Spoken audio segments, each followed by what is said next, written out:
Il-139 biċċa xogħol li ħa Peter Paul Said mill-Kunsill Lokali tan-Nadur swew xejn inqas minn 117,000 euro.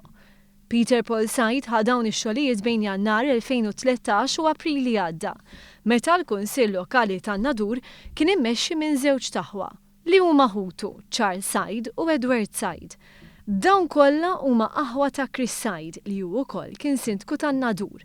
Fl-aħħar ġimgħat rapport tal-Bord tal-Governanza nota nuqqasijiet kbar fil-mod kif kien jaħdem Charles Said.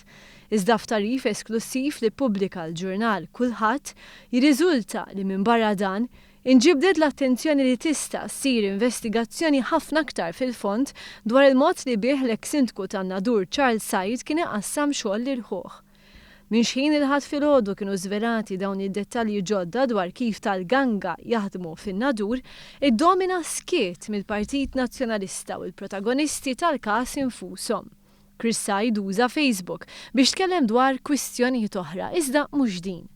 Anka jekk il-ħadd filgħodu kienet id-diskussjoni fuq fhom ħafna fil-pjazza tan-Nadur fejn lil ta' Said jafuhom sew.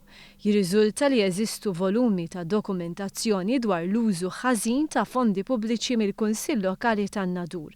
Fatti li jkomplu jaqdu mal-intħil ta' Chris Said fl-allokazzjoni ta' fondi lil kunsill Lokali meta kienu segretarju parlamentari responsabbli mill-Kunsilli.